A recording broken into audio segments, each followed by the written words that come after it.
आप सभी लोगों का शुक्रिया बहुत बहुत। फिर आप आज भी बहुत शॉर्ट नोटिस पे आए। ये जो हमने वक्फ की 123 प्रॉपर्टी बचाने की जो एक मुहिम शुरू की थी मिशन सेव कॉन्स्टिट्यूशन ने, जिसमें हमने वकीलों को भी बहुत सारे इकट्ठा किया है और सोशल एक्टिविस्ट और 123 वक्फ प्रॉपर्टी के वो मुतवल्ली जो वक्फ की ये प्रॉपर्टीज बचाने में इंटरेस्टेड हैं, उनको खुर्द-बुर्द कराने में या आरएसएस और बीजेपी के लोगों से ख़त्म करवाने में इंटरेस्टेड नहीं है, उन लोगों की एक मुहिम शुरू की है हमने और उसमें बहुत अच्छा रिस्पांस आया। आप सब लोगों ने कवर भी किया।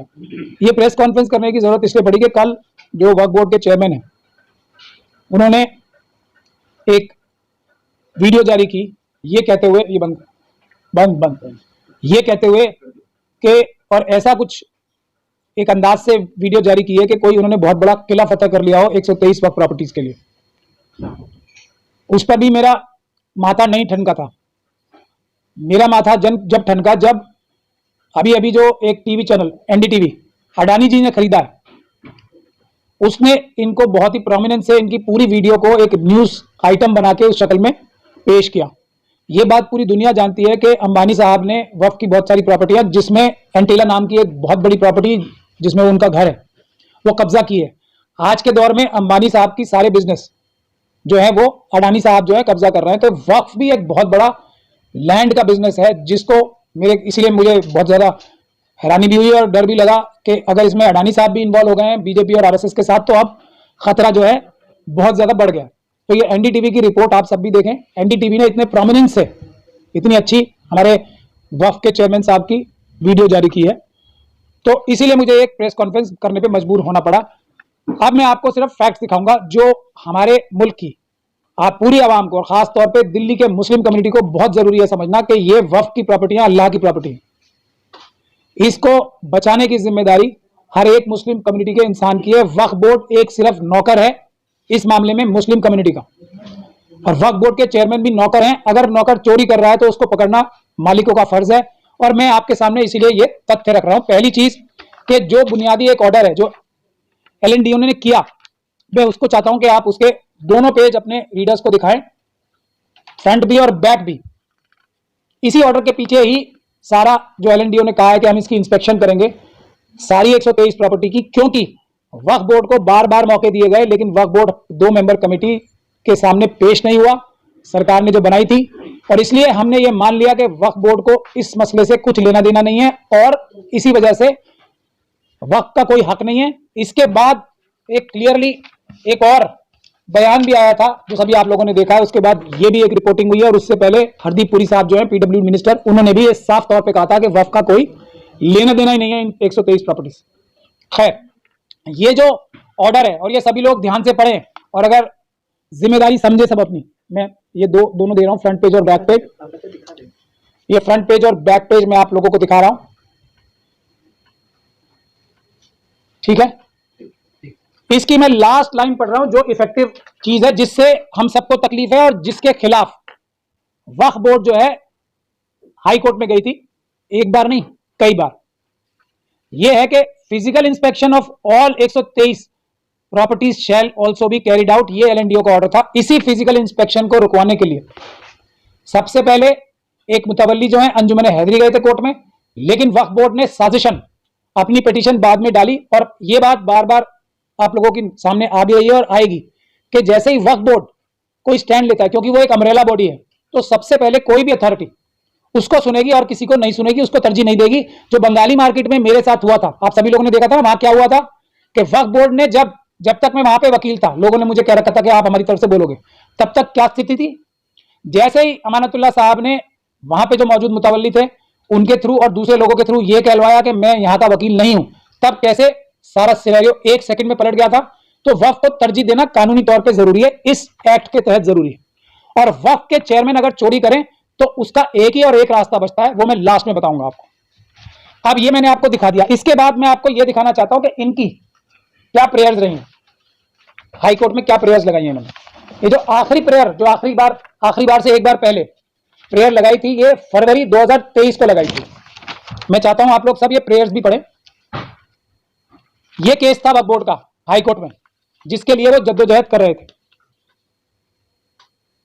और देखिए किस तरह से आंखों में घुस के, अल्हम्दुलिल्लाह से बात शुरू करके आंखों में घुस के कैसे झूठ बोलते हैं। और एनडीटीवी जैसा चैनल जो है, जो अडानी जी ने अभी अभी खरीदा है, वो इनको कितने पॉजिटिव वे में दिखा रहा है। इससे आपको साजिश समझ में आनी चाहिए। ये देखें आप, अब मैं आपको ये पढ़ के सुनाता हूं क्या लिखा है इसमें। इसमें यह लिखा है कि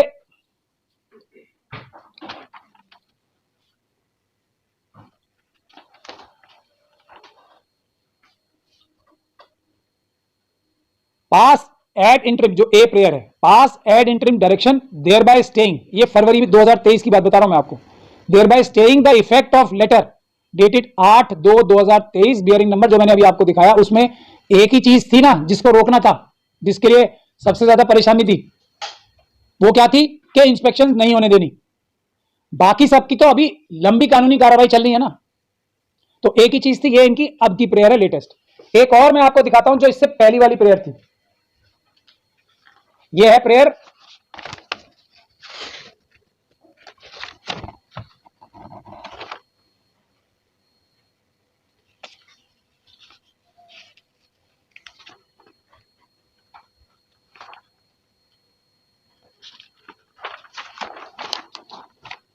ये इनकी प्रेयर है।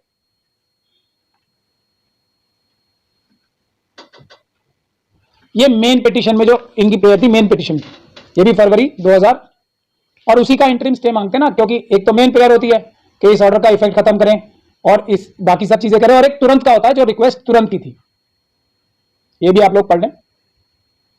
तो मेन प्रेयर भी यही थी कि इसका इफेक्ट खत्म किया जाए, और जो इन्होंने स्टे मांगा था वो भी यही था कि इसका इफेक्ट स्टे किया जाए, यानी कि इंस्पेक्शंस रोकी जाए। अब इस कॉन्टेक्स्ट में आप लोग देख लीजिए, क्या इंस्पेक्शंस रुकी? बाकी सब चीजें तो बाद में तय होनी है, लेकिन एक और बड़ा स्टेप जो एलएनडीओ ने, एक जो झूठा केस जो चलाया है सारा, और वक्फ बोर्ड के चेयरमैन और उनके मुट्ठी भर जो बेईमान साथी हैं उनके साथ मिलके, उसमें 2 मेंबर भी शामिल हैं, उनके साथ मिलके जो मिलीभगत से काम हो रहा है, उसमें एक बड़ा स्टेप और ले लिया गया है। वो है कि अब हाई कोर्ट के ऑर्डर्स के बिना पे एलएनडीओ इंस्पेक्ट करेगी ये प्रॉपर्टीज जिस पे एलएनडीओ का कोई हक ही नहीं है। और ये बात मैं अब आपको ऑर्डर के जरिए से दिखाता हूं कि क्या क्या ये ऑर्डर जो पास हुआ है उसमें वक्फ बोर्ड के बारे में क्या लिखा गया है। जो जो बातें मैं पहले बता चुका हूं आप लोगों को, पहले भी प्रेस कॉन्फ्रेंस हमने की थी, वो सारी बातें हुर्फ बहुर्फ सही साबित हुई हैं। वक्फ बोर्ड के चेयरमैन ने तब भी झूठ बोला था, वक्फ बोर्ड के वकीलों ने हाई कोर्ट में तब भी झूठ बोला था।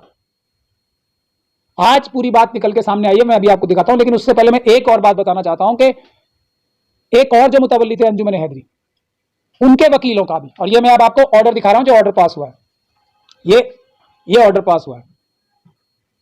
इसमें एक पार्टी तो पहली वक्फ बोर्ड बन गई, हालांकि मैंने आपको बताया ना अभी, हालांकि पहली जो पिटीशन फाइल हुई थी वो इस 123 प्रॉपर्टी के 8 फरवरी के ऑर्डर आने के बाद जो पहली पिटीशन फाइल हुई थी वो हुई थी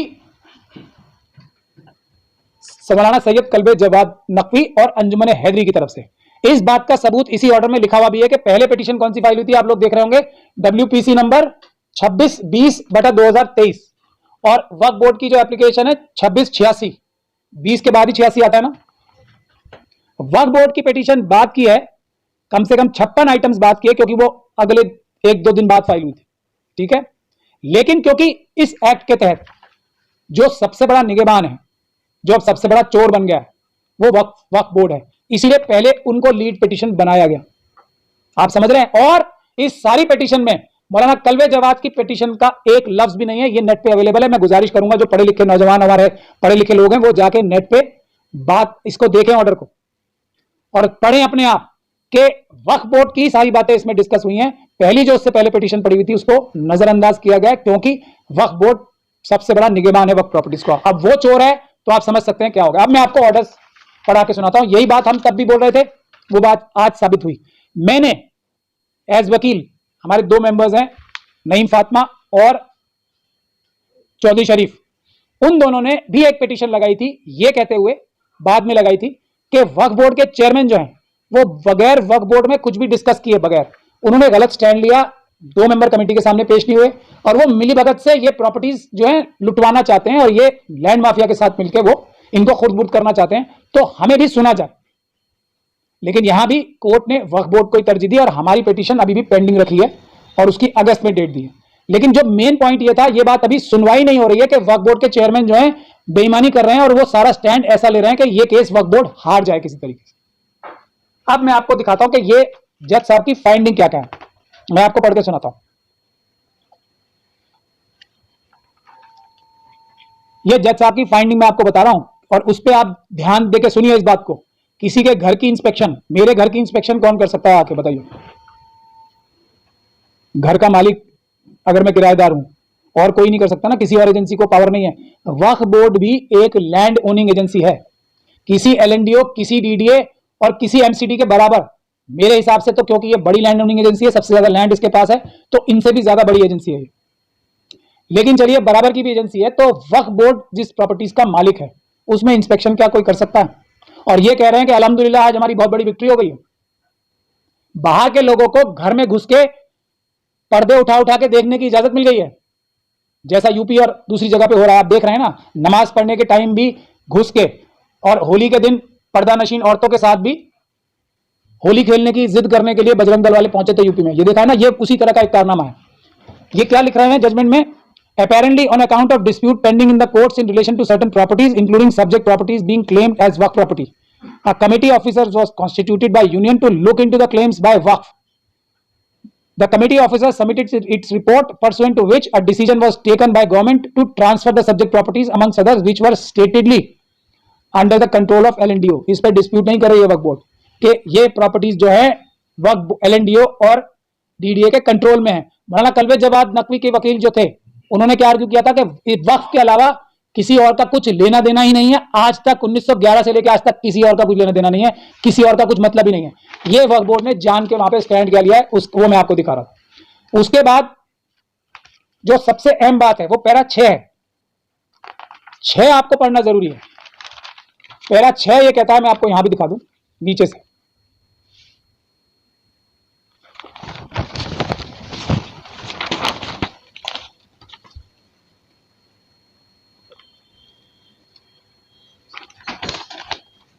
पहला ये कहता है 6 के, मैं आपको ट्रांसलेशन भी करके बता दूंगा। Agreed by the constitution of 2 member committee, Delhi Waqf board went to court by filing writ petition number so and so 1961/22। यानी कि वक्फ बोर्ड ने ये 2 मेंबर कमिटीज की जो तश्कील की थी गवर्नमेंट ने, उससे नाखुशी जाहिर करते हुए रिट पिटीशन फाइल की थी दिल्ली हाई कोर्ट में 2022 में। उसके बाद और मांगा था interim order, restraining order was sought against functioning of the committee, यानी कि कमिटी की फंक्शनिंग के खिलाफ रोक लगाने के लिए एक ऑर्डर मांगा था। Relief sought in the petition was declined by a coordinate bench of this court. जो रिलीफ उन्होंने मांगी थी कि इसकी कार्रवाई रोकी जाए 2 मेंबर कमेटी की, वो मना हो गई थी दिल्ली हाई कोर्ट से बाय एन ऑर्डर डेटेड 9/3/2022। उसके बाद इस ऑर्डर के खिलाफ जो लिखा है, मैं आपको ट्रांसलेशन करके बता रहा हूं, आप लोग पढ़ लें अपने आप भी। एक इसके खिलाफ अपील फाइल की गई थी सिंगल बेंच के खिलाफ LPA 2022 की, वो भी डिसमिस हो गई डिवीजन बेंच से, वो 20/4/2022 को डिसमिस हो गई। उसके बाद वक्फ बोर्ड ने एक रिव्यू पिटीशन डाला 2022 में, वो भी डिसमिस हो गया 27 मई 2022 को। इसके बाद वक्फ बोर्ड ने वो ऑर्डर कभी चैलेंज ही नहीं किया, इसीलिए वो ऑर्डर फाइनल बन गया, यानी कि वो लॉ ऑफ द लैंड बन गया। ये वक्फ बोर्ड ने कार्रवाई की। यही बात हम पहले से बोल रहे थे ना। इस सारी कार्रवाई के दौरान 27 फरवरी 2022 तक या 8 फरवरी 2023 तक, जब तक के ये ऑर्डर मंजरे आम पे नहीं आ गया और 17 तारीख को जब तक प्रेस में नहीं आ गया, तब तक ये अमानतुल्लाह साहब ने, जो वक्फ बोर्ड के चेयरमैन अपने आप को कहते हैं, बेईमानी करके, चोरी करके ये सारी बातें पूरी आवाम से छुपा के रखी कि ऐसे ऐसे हमें हार के बाद एक के बाद एक के बाद हार हो रही है, तो आवाम के सामने लाते, आवाम के सामने नहीं तो इस वक्फ एक्ट के तहत जो जिम्मेदारी है वक्फ बोर्ड के सामने लाते, पूरे वक्फ बोर्ड के मेंबर्स को बताते, और वक्फ बोर्ड कोई रेजोल्यूशन लेके फैसला करता कि हमें करना क्या है। यह है अहम बात। सबसे छुपाई चोरी की, सबसे कौन छुपाता है चीजें? चोरी जो करता है। अब उसके बाद ये वाला पैरा जो मैंने मार्क कर रखा है, ये भी आप सब लोग दोबारा ध्यान से पढ़े एक बार, जिसपे मैंने ये हाफ सर्कल लगा रखे इधर।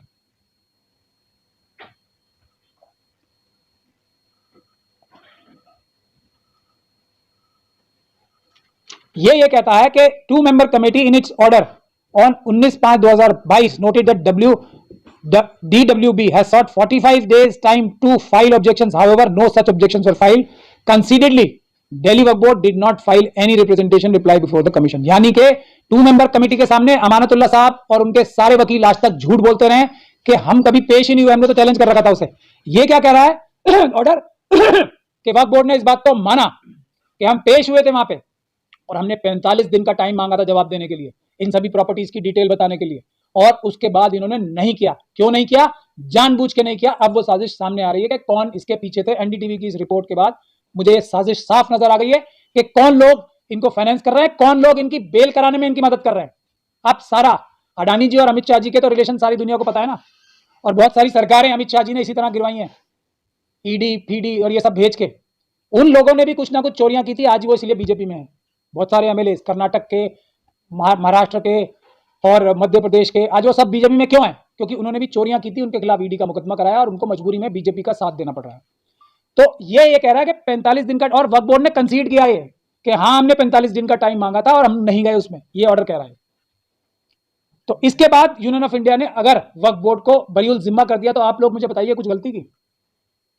अगर वक्फ बोर्ड का चेयरमैन ही चोर है, खुद कह रहा है कि हमारा कुछ लेना देना नहीं है इन प्रॉपर्टी से, इनको लूट लो, इनको एलएनडीओ को दे दो, हम इसकी तरफ आंख उठा के भी नहीं देखेंगे, तो क्या ऑर्डर होगा वो आपने देख लिया। अब आपका ज्यादा टाइम ना लेते हुए इसकी रूम में यही इसके बाद ऑर्डर हुआ है। जो एलएनडीओ और वो क्या कह रहे हैं, जो ऑर्डर जिसकी ये तारीफें अल्हम्दुलिल्लाह करके कर रहे थे, एक और जो गलती नहीं, मिली भगत से जो काम किया है वो भी मैं आपको दिखाना चाहता हूं। ये जो वक्फ बोर्ड ने एक और बड़ी गलती की है, गलती नहीं मानता मैंने इसे, दूसरी चोरी जो की है, ये वाला पैराग्राफ, ये कहता है कि वक्फ बोर्ड से कोर्ट ने सीधे सीधे सवाल पूछा स्पेसिफिक, और उन्होंने ये माना कि 1983 में भी फिजिकल साइट इंस्पेक्शंस जो हैं सरकार ने 1983 में भी की गई थी। ये भी एक इतना बड़ा झूठ है जो वक्फ बोर्ड ने बोला है, चेयरमैन साहब ने बुलवाया है वक्फ बोर्ड के वकीलों से। 1983 में कोई फिजिकल इंस्पेक्शन एलएनडीओ या किसी को, ये एलएनडीओ नहीं कह रहा है बात, ये भारत सरकार नहीं कह रही है, ये दिल्ली सरकार नहीं कह रही है, ये वक्फ बोर्ड खुद कह रहा है कि हाँ, किसी के पास सबूत नहीं है इस बात के, क्योंकि ऐसा हुआ ही नहीं है कभी। वक्फ बोर्ड ने खुद अपने हाथ काट के दिए कि हाँ पहले भी इंस्पेक्शन करते रहे क्योंकि इनकी प्रॉपर्टी थी। समझ रहे हैं आप? इंस्पेक्शन कौन किसकी प्रॉपर्टी की करता है? अपनी प्रॉपर्टी की तो इंस्पेक्शन करते हैं। आप एक बात बता दीजिए, यहाँ शकील साहब भी बैठे हैं और दूसरे लोग भी बैठे हैं, आप किसी और के घर में जाके उसकी इंस्पेक्शन कर सकते हो प्रॉपर्टी की? अपनी प्रॉपर्टी की तो करोगे। तो ये कह रहे हैं 1983 में भी की थी और ये झूठ, और अब भी कर रहे हैं। तो इसके बाद आप बताइए कोर्ट क्या ऑर्डर करता कि जाओ जी इंस्पेक्शन तो कर ही लो। और यही मंशा थी एलएनडीओ के उस ज्वाइंट डायरेक्टर की, जो कि वक्फ बोर्ड के साथ मिलकर ऑर्डर पास हुआ है। सारी कार्रवाई मिली भगत से हो रही है। इसीलिए मैं मुस्लिम कम्युनिटी से यह गुजारिश करना चाहता हूं कि चेयरमैन चोरी पे आमादा है। ये मैंने आपको सबूतों के साथ बताया। और अभी मैं हैदराबाद गया था, मुल्क के कमोबेश सभी वक्फ बोर्डों में यही हाल है। जो हैदराबाद हम लोग गए थे वहां की भी कहानी सुन लीजिए, उससे पहले मैं वापस सिंध चेयरमैन साहब पे आऊं। वहां पे भी वक्फ बोर्ड में जो वेबसाइट पे है, उसमें वेबसाइट पे साफ लिखा, और कितनी महनाइज शख्सियतें हैं वहां पे भी आपको पता ही है, मैं नाम नहीं लेना चाहता आज, सबको पता है। हैदराबाद में और तेलंगाना में वक्फ बोर्ड की वो महनाज शख्सियतें जो चेयरमैन और दूसरे मेंबर्स हैं, उनके 80% वक्फ की प्रॉपर्टियां, कहीं कहीं 90% वक्फ की प्रॉपर्टियां वक्फ बोर्ड की वेबसाइट दिखा रही है कब्जे में है। और वो लोग तमाशा देख रहे हैं, तमाशा नहीं देख रहे, वो लोग केस जानबूझ के हार रहे हैं। जिस तरीके से ये 123 प्रॉपर्टी की साजिश, एनडीटीवी ने जो रिपोर्ट दिखाई है उससे आप समझ लें कौन है इस साजिश के पीछे। वो 123, वहां लैंको एक कंपनी है, उसने 1700 एकड़ जमीन कब्जाई है वहां पे। इसी वक्फ बोर्ड की अदम पैरवी नहीं, साजिशन, 1700 एकड़ हैदराबाद में लैंको एक कंपनी है, सुप्रीम कोर्ट तक से केस आ रहे हैं, क्योंकि वक्फ बोर्ड ने पूरी ताकत लगा के यही काम किया था जो 123 प्रॉपर्टीज के लिए ये चेयरमैन इस जगह दिल्ली में कर रहे हैं। और ये केस हारने के लिए लड़ा जा रहा है। इसलिए मैं आपको हैदराबाद का एग्जाम्पल दे रहा हूं। वहां के लोगों ने यह तय किया कि वहां जल्दी एक 5 लाख लोगों का प्रोटेस्ट किया जाएगा, पीसफुल, वक्फ बोर्ड के कार्यालय के बाहर। वही काम हमें भी करना पड़ेगा दिल्ली में। ये जो नौकर मालिक बन बैठे हैं, और वो भी अल्लाह की जगह के, उनको उनकी सही जगह, एक तो चेयर से उतारना पड़ेगा, इस्तीफे मांगने पड़ेंगे इनके, दूसरा इनको इनकी सही जगह और लंबे टाइम तक जेलों में भिजवाना पड़ेगा। वरना जो प्रॉपर्टीज का हाल अभी लैंको का अभी सुप्रीम कोर्ट से ऑर्डर आया है, वही इसका साफ साफ मुझे नजर आ रहा है। और दुनिया की नजर में अल्हम्दुलिल्लाह और बड़ी तारीफें करी जा रही हैं अपनी। ये वही मॉडल है जो नागपुर का मॉडल है। ये कहां से सीखा जा रहा है मॉडल? जो मोदी जी ने बोला ना, चाइना ना कभी अंदर घुसा और ना कभी 1 इंच भी जगह ली हमारी। यही मोदी जी ने बोला था ना, जबकि वहां के लोकल ऑफिसर्स, आर्मी के ऑफिसर्स, खुद मिनिस्ट्री ऑफ एक्सटर्नल अफेयर्स ने बाद में बोला कि हाँ चाइना ने हमारी जमीन ले ली है और वो डिस्प्यूट सॉल्व नहीं हो रहा है। और मोदी जी क्या बोल रहे हैं, 1 इंच भी जगह किसी ने नहीं ली और उसके बाद उसकी पब्लिसिटी इतनी करते हैं कि लोग धोखे में आ जाए। ये वही काम हो रहा है एनडीटीवी के जरिए। जो सच्चाई है मैंने आप लोगों के सामने बयान कर दी। आप लोगों को ये सारी चीजें, हाई कोर्ट के ऑर्डर्स तो आपको वेबसाइट से मिल जाएंगे सारे। दूसरा, एक जो हैदराबाद में हो रहा है जिसके लिए मार्च हो रहा है, वक्फ बोर्ड कोई कागज ही नहीं दिखाती किसी को। जगह किसकी? अल्लाह की। निगहबान कौन? पूरी मुस्लिम कम्युनिटी। और वक्फ बोर्ड किसी को कोई कागज नहीं दिखाती। तो आप सभी लोगों का फर्ज है जाएं वक्फ बोर्ड में और कागज इन सब प्रॉपर्टीज के मांगे, क्योंकि हम जो तहरीक चला रहे हैं, अब इसको बचने का तरीका भी मैं आपको बता दूं। पहला काम, इस चेयरमैन से इस्तीफा लेना ही पड़ेगा और अब पब्लिक मूवमेंट करके पब्लिक मूवमेंट शुरू करनी पड़ेगी इस चेयरमैन का इस्तीफा लेने के लिए। एक बात। दूसरी बात, 123 प्रॉपर्टीज की 123 प्रॉपर्टीज पे पब्लिक को, मुस्लिम अवाम को जाना पड़ेगा और कागजात इकट्ठे करके हमें सप्लाई करने पड़ेंगे ताकि हम केस को मजबूती के साथ लड़ सकें। लेकिन अगर यह चेयरमैन रहे तो हमारा हशर जैसा बंगाली मार्केट में हुआ था, जैसा इस केस में हुआ है कि दूसरे किसी की बात ही नहीं सुनी जाती, क्योंकि वक्फ बोर्ड निगहबान है, उसी की बात सुन के सारी चीज खत्म कर दी जाती है। और उसमें एक जवाब भी है, उसमें बिल्कुल ही इलॉजिकल नहीं है ये बात। वक्फ बोर्ड के चेयरमैन को जब तक हम नहीं हटाएंगे, जब तक यही कारनामा होता रहेगा जो बंगाली मार्केट में हुआ और जो इस वक्त की 123 प्रॉपर्टीज को हरवाने के लिए साजिश में चेयरमैन शामिल हैं दूसरी बड़ी बड़ी ताकतों से। यही काम होता रहेगा। उनके खिलाफ ईडी के और इनको सबको, वक्फ बोर्ड के स्टैंडिंग काउंसिल तक को ईडी के नोटिस आए हुए हैं ये पूछने के लिए कि आप अपनी प्रॉपर्टीज बताएं, कितनी आपके पास प्रॉपर्टीज हैं। चेयरमैन और दूसरे मेंबर, जो 2 मेंबर और हैं, उनके लिए तो आए हुए ही हैं, लेकिन बाकी सबके लिए भी कैसे, जिन लोगों के पास कुछ भी नहीं था वो करोड़पति और अरबपति कैसे बन गए, ये ईडी सवाल पूछ रही है। और उस दबाव में जैसे इतनी सारी सरकारें गिरी हैं, बीजेपी में इतने सारे एमएलएज ने शमूलियत की है, उसी तरीके से ये चेयरमैन भी ये काम कर रहे हैं। बाकी चीज मैं आवाम पे छोड़ता हूं, हमारी तहरीक ज्वाइन करें। ये अल्लाह की प्रॉपर्टीज हैं, इसको बचाने की जिम्मेदारी हम सब लोगों की है। हम चीफ निगहबान हैं मुस्लिम कम्युनिटी दिल्ली की जो है, और चेयरमैन जो है एक छोटे से नौकर हैं हमारे। इनको नौकरी की जगह और इनकी चोरी की जगह हमें इनको पहुंचाना पड़ेगा। पीसफुल प्रोटेस्ट भी हम ऐलान करेंगे जल्दी, जो इनके घर के बाहर भी होंगे। और दिल्ली सरकार के हेड जो चीफ मिनिस्टर हैं अरविंद केजरीवाल, जिनकी पुष्ट पनाही से, और हो सकता है उनकी भी, और ऐसे सबूत आ भी रहे हैं फतेहपुरी में, तो ऐसे सबूत आ भी रहे हैं कि जो चीफ मिनिस्टर साहब हैं उनकी भी प्रॉपर्टीज में हिस्सेदारी है। जो ये लूट मच रही है वक्फ बोर्ड में, चीफ मिनिस्टर साहब की भी लूटमारी में पूरी हिस्सेदारी है। तो उसको भी एक्सपोज करने के लिए एक बड़ा एजिटेशन हमें करना पड़ेगा, वरना ये वक्फ प्रॉपर्टीज मेरी आज पेशन गोई है चली जाएंगी। अगर अब भी हमने ये एनडीटीवी की रिपोर्ट्स पे या चेयरमैन साहब के किसी भी बात बयान पे कुछ भी भरोसा किया, जाएं और सबूत पूछें, जाएं और किसी भी चीज जो भी बोली जाती है, चाहे मैं बोल रहा हूं या कोई और बोल रहा हूं, मुझसे भी आए, सवाल पूछें। अगर किसी के दिल में कोई भी शक है, मैं डॉक्यूमेंट्री एविडेंस देके सबके शक दूर करूंगा। लेकिन अगर लोग कन्विंस होते हैं मेरी बात से, तो चेयरमैन साहब का जब तक इस्तीफा नहीं होता, एक लंबा प्रोटेस्ट हमें